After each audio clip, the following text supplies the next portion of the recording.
আচ্ছা একটা কথা বলতো, তোমার শরীরে কি কিছু আছে? অবশ্যই আছে। বললো কি আছে তোমার শরীরে?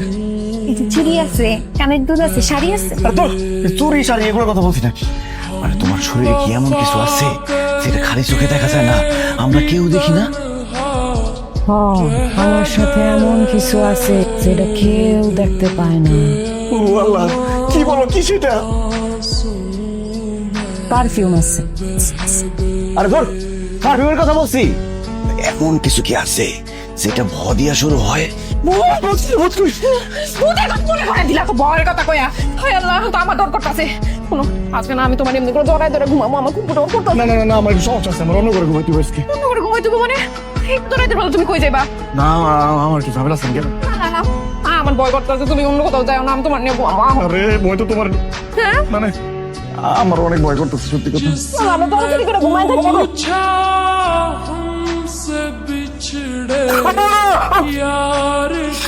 কাজল, ও কাজল, মাথা ওইদিকে দিয়ে ঘুমাই, এদিকে ভয় লাগতেছে। উঠো উঠো উঠো, বালিশ ওদিকে দিই, এদিকে এসো, এদিকে এসো।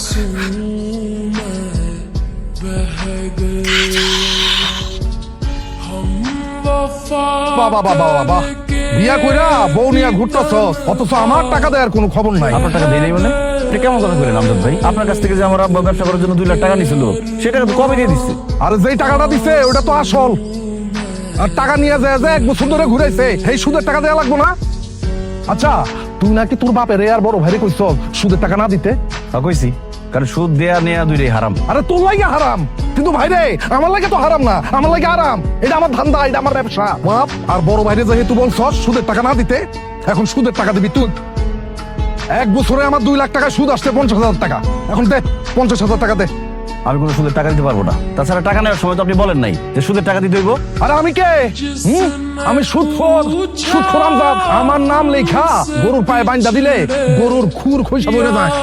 আমার কাছ থেকে টাকা নিলে সুদ দিতে হইব, এটা কি আমার কুয়া লাগে রে? হ্যাঁ, এখন দে, তুই আমার সুদের টাকা দে, 50,000 টাকা দে, নাইলে কিন্তু অবস্থা খুব খারাপ হয়ে যাবে, কয়া দিলাম। তাই কি খারাপ হইব? হ্যাঁ, কি খারাপ হইব? আচ্ছা থামো ভাইজান, এইখানে এসব কথা কয়ে কোনো লাভ আছে?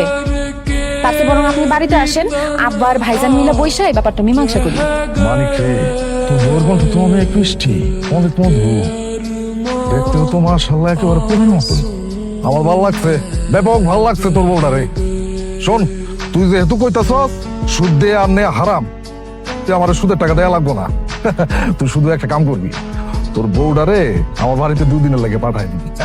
হারামির বাচ্চা, তোর এত বড় সাহস আমার বউরে বাজে কথা কস? পিন্নির পু, আমার গায়ে হাত তুলছস, এই খারাই রেছিস কেন? হারাম পুতার মাইরা মার, হালার পুতার ইচ্ছা মতো মার। কি দেবা নাকি? চলো।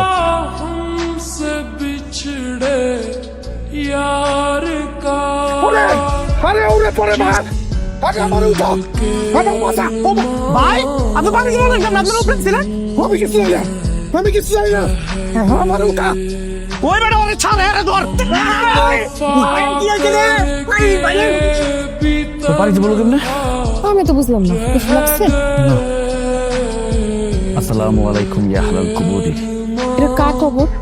আমার ভাবির খবর। আর কি কও? আবির না বাড়িতে দেখে আসলাম, সে মারা গেল কখন? আরে এই ভাবি না, আমার বড় ভাইয়ের প্রথম বউ ফারজানা ভাবি। ফারজানা ভাবি আমার কত ভালোবাসতো, একদম ছোট ভাইয়ের মতো দেখতো। মারা যাওয়ার 1 মাস পর পর্যন্ত আমি কিচ্ছু খাইতে পারি নাই, ঠিক মতো ঘুমাইতে পারি নাই। আমার এখনো বিশ্বাস হয় না যে আমার ভাবি মারা গেছে। বড় ভাইজান ভালোবাসে তার বিয়ে করছিল না?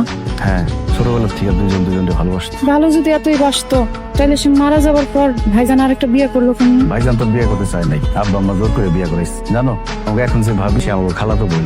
আর আগে একটা বিয়ে হয়েছে, আর জামাই বিদেশে চাকরি করতো, সেখানে মারা যায়। এরপরে ভাইয়ের সাথে বিয়ে হয়। ফারজানা ভাবি আত্মহত্যা করছিল না? কিন্তু তুমি কিভাবে বুঝলে? এমনি মনে হলো, আমার ডর করতেছে, চলো বাড়িতে যাই। চল।